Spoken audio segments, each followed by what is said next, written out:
Hello dear students, आज हम start करने वाले हैं chapter number 1 matter in our surroundings के एनसीईआरटी क्वेश्चंस। तो पहले हम स्टार्ट करेंगे ब्लू बॉक्स क्वेश्चन जो पेज नंबर 3 पे है। First question is which of the following are matter. हमने बताना है ये जो ऑब्जेक्ट्स के नाम गिवन है इनमें से मैटर कौन कौन से हैं। तो जो मैंने आंसर में लिखे हैं ये सारी मैटर हैं। मैंने इनको डिस्टिंग्विश भी कर दिया कि कौन कौन किस किस कैटेगरी के अंदर आते हैं। Chair, almonds, lemon water, air and smell of perfume, these all are matter. Matter क्या होता है? Something which has mass and occupy space. So solid के अंदर आते हैं chair and almonds. Then lemon water is a liquid and air and smell of perfume is gas. Okay, next is give reason for the following observation. The smell of hot sizzling food reaches you several meters away, but to get the smell from cold food you have to go close. हमने सबने observe किया होगा, notice किया होगा कि जो बिल्कुल गर्म खाना होता है उसकी खुशबू हम दूर से ही पहचान लेते हैं, दूर से हमें आ जाती है कि कहीं कुछ बन रहा है। बट अगर कोई ठंडा खाना है, फ्रिज से आप एकदम कुछ निकालते हो तो आपकी उसको स्मेल नहीं आती, काफ़ी क्लोज जाके ही आपको पता लगता है। तो वो क्यों होता है? उसका रीज़न ये है कि particles of hot sizzling food possess large kinetic energy and diffuse in air rapidly and reach several metres away, whereas particles of cold food possesses less kinetic energy, so you have to go close. Now what is kinetic energy? Kinetic energy is an energy which is possessed by a object which is in motion. जो object motion में है, move कर रहा है, rest पे नहीं है, वो ऑब्जेक्ट हमेशा काइनेटिक एनर्जी पोजेस करता है। तो इसने रीज़न दिया कि जो हॉट सीजनिंग फूड होता है वो लार्ज काइनेटिक एनर्जी प्रोड्यूस करता है, तो उसके कारण जो उसके पार्टिकल्स हैं वो एयर में डिफ्यूज़ हो जाते हैं, इसीलिए हमें वो सेवरल मीटर्स अवे भी उनकी स्मेल आ जाती है। वेयर एज जो कोल्ड फूड होता है उनकी लेस काइनेटिक एनर्जी होती है। That is the reason. Okay, so next is question number 3। A diver is able to cut through water in a swimming pool, which property of matter does this observation show. तो given है ये चीज़, given है कि जो driver है, driver क्या होते हैं? जो पानी में होते हैं, डाइव कर रहे होते हैं जो, तो वो स्विमिंग पूल में ही is able to cut through water. तो इस प्रॉपर्टी का नाम बताओ क्या है, मतलब किसकी वजह से ये सब हो रहा है। तो एग्जाम्पल है force of attraction between the particles of water are not strong. First reason यही है कि देखिए अब वाटर है, वाटर इज़ अ लिक्विड, हमें पता है कि जो लिक्विड होते हैं उसके जो पार्टिकल्स होते हैं उनमें फोर्स ऑफ अट्रैक्शन जो होती है वो इतनी स्ट्रॉन्ग नहीं होती। सॉलिड में बहुत स्ट्रॉन्ग होती है बट लिक्विड में इतनी स्ट्रॉन्ग नहीं होती। सो एक रीज़न ये भी है। और सेकंड रीज़न है particles are having empty space. जो पार्टिकल्स हैं उनके बीच में एम्प्टी स्पेसेस हैं, इसीलिए हम पानी में हाथ पाँव मार सकते हैं अपने, वेयर एज सॉलिड में हम ये सब नहीं कर सकते। So that is a reason. So next is again an easy question. Fourth is what are the characteristics of the particles of matter. Characteristics बतानी है हमने, कुछ खास बातें जो होती हैं मैटर की वो हैं कि particles of matter have space between them, उनके बीच में space होता है। Particles of matter are constantly moving.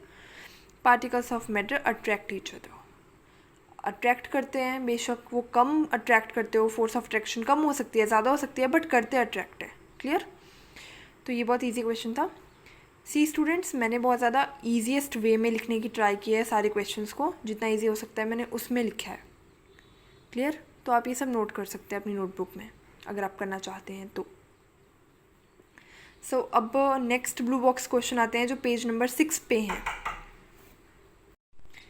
So first question is the mass per unit volume of a substance is called density. So ये given है कि density होता क्या है? mass per unit volume, मतलब mass upon volume is called density. So we have to arrange the following in order of increasing density.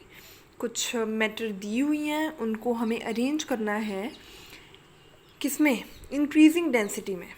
Okay, सो पहले आएगा air, फिर आएगा एग्जॉस्ट फ्रॉम चिमनीज़, फिर आएगा cotton, then water, then honey, then chalk, then iron. अब ये किस में कैसे आया मैं बताती हूँ। सी, डेंसिटी के फॉर्मूले के अकॉर्डिंग मास अपॉन वॉल्यूम होता है।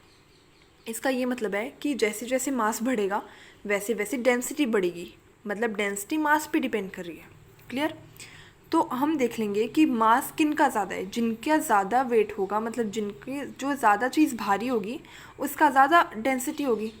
क्लियर? अब एयर सबसे हल्की है, उसके आगे आता है एग्जॉस्ट फ्रॉम चिमनीज़, क्योंकि उसमें काफ़ी कुछ और भी मिला होता है, डस्ट एंड ऑल, तो वो एयर से ज़्यादा भारी होता है। फिर आता है कॉटन, ऑब्वियसली कॉटन ज़्यादा भारी होगा एग्जॉस्ट फ्रॉम चिमनी से। फिर वाटर आएगा, पहले ऑब्वियसली गैसियस चीज़ें आएंगी, फिर लिक्विड आएंगी, फिर सॉलिड आएंगी लास्ट में। तो चॉक से ज़्यादा भारी आयरन होगा, राइट? तो ये वैसे आया। तो आप याद रखना कि जो जितना ज़्यादा भारी है उसकी उतनी ज़्यादा डेंसिटी होगी। Second question is tablet the differences in the characteristics of state of matter.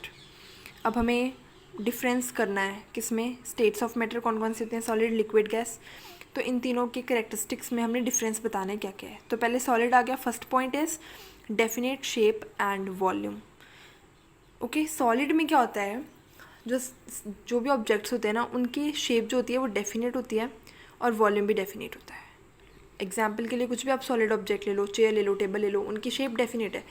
आप कुछ भी उनके साथ करो, आप उनको पुश करो, पुल करो, ऐसा नहीं है कि उनकी शेप बदल जाएगी, उनकी पोजीशन ज़रूर चेंज होगी but shape will remain same. और वॉल्यूम का भी यही सीन है। Then liquid, no definite shape, liquids attain the shape of the vessel in which they are kept. अब देखा ही आपने, नॉर्मली इनकी कोई डेफिनेट शेप नहीं होती। मैंने एक बॉटल ली, उसके अंदर पानी डाला, अब वो बॉटल की शेप ले लेगा। अगर बॉटल मेरी वो होगी, बॉटल तो क्या ही मतलब, कोई भी बॉक्स ले लो, चलो बॉक्स अगर रेक्टेंगुलर है तो रेक्टेंगुलर शेप ले लेगा पानी मेरा, राइट? अगर वो है क्यूबॉइडल है तो क्यूब की शेप में आ जाएगा। तो ऐसे ऐसे हो जाएगा, जो भी शेप होगी मेरी कंटेनर की वो लिक्विड भी अटेन कर लेगा। सॉलिड के केस में तो ऐसा कुछ भी नहीं होता, लेकिन तो इसीलिए हम लिक्विड के केस में कह सकते हैं कि नो डेफिनेट शेप, उसकी कोई भी डेफिनेट शेप नहीं है। तो गैसेस के फॉर्म में, अब गैसेस के केस में क्या आता है, gases have neither a definite shape nor a definite volume. ना उसकी शेप डेफिनेट होती है ना ही वॉल्यूम होता है। जिसमें आप उसको डालोगे वो उसकी शेप ले लेगा। बड़ा कंटेनर है तो पूरे में बड़े में फैल जाएगा, छोटा है तो छोटे में हो जाएगा। तो हम नहीं बोलेंगे कि उसकी शेप और वॉल्यूम डेफिनेट होते हैं। क्लियर? नेक्स्ट आता है पॉइंट सेकंड, जो सॉलिड होते हैं वो इनकम्प्रेसिबल होते हैं, मतलब हम उनको कंप्रेस नहीं कर सकते, हम उनको दबा नहीं सकते, ठीक है। लेकिन जो दूसरे होते हैं liquid, compressible to a small extent, कुछ पर्टिकुलर एक्सटेंट तक हम उनको कंप्रेस कर सकते हैं। और गैसियस, जैसे ही मैंने आपको पहले बताया, हाईली कंप्रेसिबल होते हैं, मतलब हम जिसमें भी डालना चाहें उनको डाल सकते हैं। क्लियर? तो काफ़ी ज़्यादा कंप्रेस कर सकते हैं हम उसको। थर्ड पॉइंट है there is a little space between the particles of solid. Solid के जो पार्टिकल्स होते हैं उनके बीच में जो स्पेस होती है वो बहुत ही कम होती है, ठीक है। मैंने देखिए बनाया हुआ है फिगर टाइप, आप इसमें देख सकते हैं ये पार्टिकल्स हैं जो सर्कुलर फॉर्म में है, तो इनके बीच में बहुत ही कम स्पेस है, बहुत टाइटली पैक्ड होते हैं। क्योंकि ये लिक्विड के केस में these particles have a greater space between them, मतलब सॉलिड के कंपैरिजन में होता है उनमें स्पेस। क्लियर? गैसियस में क्या होता है, the space between gas particle is greatest, बहुत ज़्यादा स्पेस होता है, काफ़ी ज़्यादा पार्टिकल्स दूर दूर होते हैं। क्लियर? ओके, फोर्थ पॉइंट होता है सॉलिड में these particles attract each other very strongly. Obviously अब तभी उनमें स्पेस कम है क्योंकि वो बहुत ही स्ट्रॉन्ग तरीके से एक दूसरे को अट्रैक्ट कर रहे हैं, बहुत ही टाइटली पैक्ड हैं वो। क्लियर? फिर लिक्विड में the force of attraction between the liquid particles is less than solid particles. इसमें फोर्स ऑफ अट्रैक्शन जो होता है वो क्या होता है, लेस होता है, और उसमें फोर्स ऑफ अट्रैक्शन जो होता है लीस्ट होता है गैसियस फॉर्म में between the gaseous particles. Fifth point आता है सॉलिड के अंदर, particles of solid can not move freely. वो फ्रीली मूव नहीं कर सकते बिकॉज वहाँ गैप ही नहीं है, उनके बीच में स्पेस ही इतना कम है कि वो मूव नहीं कर सकते फ्रीली। क्लियर? वो बिल्कुल टाइटली पैक्ड हैं, they are so tight that they can not move freely.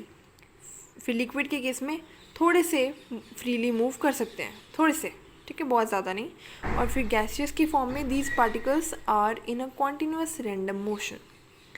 Continuous random motion because gap ही इतना सारा है, वो हमेशा मूव करते रहते हैं, तभी हम वहाँ पे चल सकते हैं ना। हम एयर में चलते हैं, मतलब जहाँ हम वॉक करते हैं वो सारा एयर होता है, ऑक्सीजन होता है, कार्बन डाइऑक्साइड, जो भी whatever gases are there in present in the atmosphere, हम उसमें मूव क्यों कर पा रहे हैं? क्योंकि उनमें बहुत ज़्यादा स्पेस है। अगर वो टाइटली पैक्ड होते हैं तो हम उनमें मूव कर ही नहीं पाते।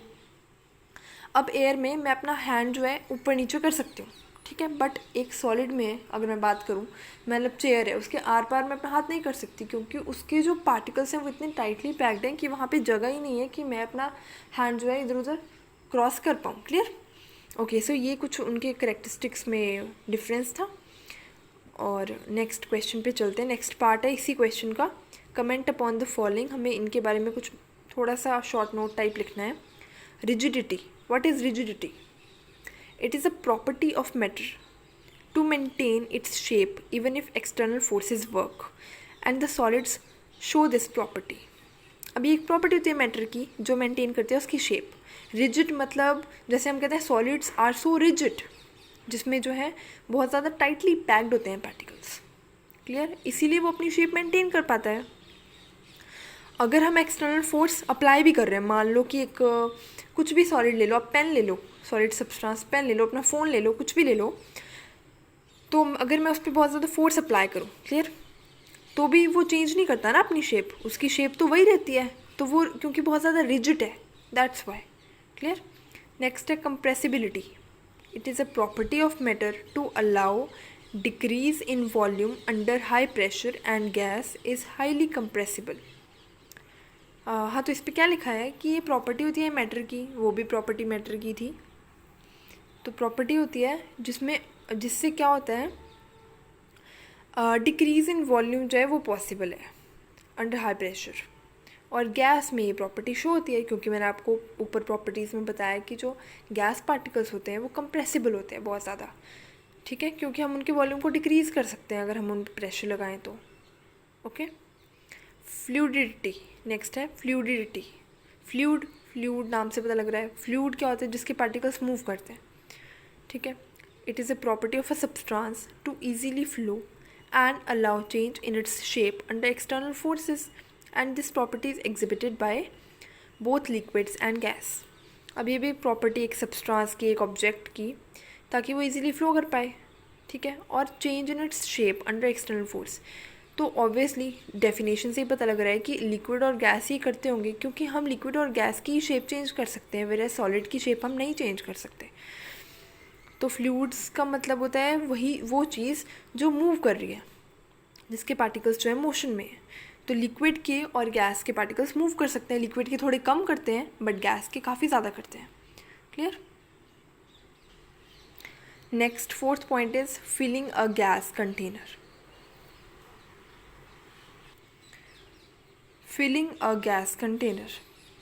Gases can be compressed easily, hence they can be filled within a vessel at high pressure.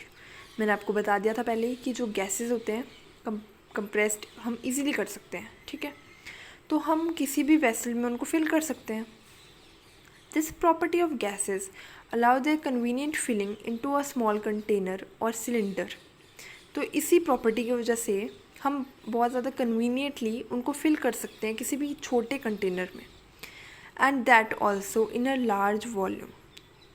हाँ, और ये नहीं ज़रूरी कि उनका स्मॉल वॉल्यूम हो इसीलिए हम स्मॉल कंटेनर में उनको कंटेन कर सकते हैं, नहीं, ऐसा कुछ नहीं है। अगर उनका लार्ज वॉल्यूम भी है स्टिल हम उनको किसी भी स्मॉल कंटेनर में फिल कर सकते हैं। It allow easy transport from one place to another. तो इस प्रॉपर्टी की वजह से हम उनको बहुत ही इजीली ट्रांसपोर्ट कर सकते हैं। जैसे लिक्विड है, ठीक है, उसका तो वॉल्यूम फिक्स्ड है, डेफिनेट है। अगर वो 5 लीटर है तो आप उसको छोटी बॉटल में कैसे डालोगे? अगर मान लो वाटर है, मैंने लिया 5 लीटर पानी लिया और मैंने बॉटल ली 3 लीटर की, तो वो नहीं फिल कर पाऊँगी ना मैं उसमें, क्योंकि डेफिनेट रहेगा वॉल्यूम उसका, कम नहीं हो जाएगा। बट गैस के केस में अलग है। गैस में किसी भी साइज़ की बॉटल में डालूँ, किसी भी शेप की किसी भी साइज़ की बॉटल में डालूँ, चाहे कहीं भी डालूँ, वो इजीली हो जाएगा उसके अंदर फिट। क्लियर? तो एग्जांपल है इसका CNG। नेक्स्ट है shape. According to the different types of matter, they have different shapes, such as solids have definite shape, whereas liquids take a shape of their container and gases do not have any shape. Obviously shape तो हमें पता ही है, solid की shape क्या होती है, fixed होती है, clear. और definite shape होती है मतलब, और liquid जो होता है वो उसकी shape ले लेता है जिस कंटेनर में डालो. जैसे मैंने एग्जांपल दिया था, अगर वो वो उसमें डालूँ क्या, अगर किसी भी शेप में डालूँ, मतलब कोई भी शेप, जैसे अगर उसके रेक्टेंगुलर हो तो उसमें भी वो उसी की शेप ले लेगा, अगर ट्रायंगुलर हो तो वो शेप ले लेगा, ट्रायंगल की शेप ले लेगा, ठीक है. क्यूब हो तो क्यूब की शेप ले लेगा. अगर जो भी कंटेनर का होगा शेप उसकी शेप ले लेगा. और गैसेस की तो कोई शेप होती नहीं, क्लियर. फिर है काइनेटिक एनर्जी. मैंने आपको वेरी फर्स्ट बता दिया था कि काइनेटिक एनर्जी क्या होती है. This is a kind of energy present in an object when it is under motion. कोई भी ऑब्जेक्ट अगर मोशन में हो तो उस पर काइनेटिक एनर्जी लगती है. when it is under motion, as the particles of that object or matter are continuously moving, therefore matter has kinetic energy. continuously move करते रहते हैं उसके पार्टिकल्स अगर मोशन में है वो, है ना. मोशन का ये मतलब है कि रेस्ट पे नहीं है तो मूव कर रहे होंगे. however greater will be the movement, more will be the kinetic energy and vice versa. जितनी ज़्यादा मूवमेंट होगी उतनी ज़्यादा काइनेटिक एनर्जी होगी. अगर मूवमेंट ज़्यादा है पार्टिकल्स की तो ज़्यादा काइनेटिक एनर्जी, अगर मूवमेंट्स कम है तो कम काइनेटिक एनर्जी. एग्जांपल, सॉलिड की सबसे कम होती है, लिक्विड की उससे ज़्यादा होती है, और सबसे ज़्यादा गैस की होती है. ऑब्वियसली क्योंकि सॉलिड में तो पार्टिकल्स मूव कर ही नहीं पाते ना, उसमें तो बिल्कुल टाइटली पैक्ड अरेंजमेंट होता है, बहुत ही ज़्यादा फोर्स ऑफ अट्रैक्शन बहुत ज़्यादा मतलब बहुत ही ज़्यादा होती है उनके बीच में, तो उसमें पार्टिकल मूव नहीं कर पाते. तो अगर नहीं कर पाएंगे तो काइनेटिक एनर्जी भी नहीं होगी. और लिक्विड के केस में थोड़े स्लोली मूव कर पाते हैं तो काइनेटिक एनर्जी स्लो होती है, और गैस के फॉर्म में तो मूव बहुत ज़्यादा करते हैं तो काइनेटिक एनर्जी बहुत ज़्यादा होती है, क्लियर. डेंसिटी भी मैंने आपको बताया है क्या होता है. Mass per unit volume of a substance और मैटर इज कॉल्ड डेंसिटी. ठीक है, मास अपॉन वॉल्यूम करो, जितना मास होगा डिवाइड करो वॉल्यूम से तो वो डेंसिटी निकल जाएगी. और ब्रैकेट में मैंने लिखा है कि density is directly proportional to mass and density is inversely proportional to volume. अब डायरेक्टली और इन्वर्सली का अगर आपको मतलब ना बताओ तो मैं बता दूं, छोटी सी बात है, एक सिंपल सी आप दिमाग में रखो. अगर मैं कोई भी चीज़ बोलूँ कि अगर मैंने बोला कि A is directly proportional to B, this means कि जैसे जैसे ए बढ़ रहा है बी भी बढ़ेगा. और अगर मैं बोलूँ कि A is inversely proportional to B, मतलब अगर ए इंक्रीज़ कर रहा है तो बी डिक्रीज़ करेगा, मतलब ऑपोजिट बिहेवियर उनका होगा. अब यहाँ पे डायरेक्ट जो डेंसिटी है वो क्या है, डायरेक्टली प्रोपोर्शनल टू मास है. मतलब अगर मास इंक्रीज़ कर रहा है तो डेंसिटी भी इंक्रीज़ कर रही है. वो मैंने आपको तरीका बताया था पीछे क्वेश्चन में चूज़ करने का ऑब्जेक्ट्स को, क्लियर. और डेंसिटी जो होती है इन्वर्सली प्रोपोर्शनल होती है वॉल्यूम के. अगर वॉल्यूम जो है वो इंक्रीज़ कर रहा है तो डेंसिटी जो है डिक्रीज़ करेगी. Is it clear to everybody? Comment करके बता सकते हैं. अगर कोई भी डाउट हो तो मैं अगले क्लास में वो रिपीट कर दूँगी. और इसके आगे के क्वेश्चंस हम अगली बार डिस्कस करेंगे. अगली बार जो ब्लू बॉक्स क्वेश्चन आएंगे अगले पेज के, उनके साथ ही इसके कंटिन्यूशन में कर लेंगे अगले पार्ट डिस्कस. अभी के लिए इतनी वीडियो काफ़ी है. और इनमें कोई भी डाउट हो तो प्लीज़ बता सकते हैं. अगर वीडियो अच्छी लगी हो तो लाइक करिए, कमेंट करिए और सब्सक्राइब भी ज़रूर करिए चैनल को. Thank you so much guys.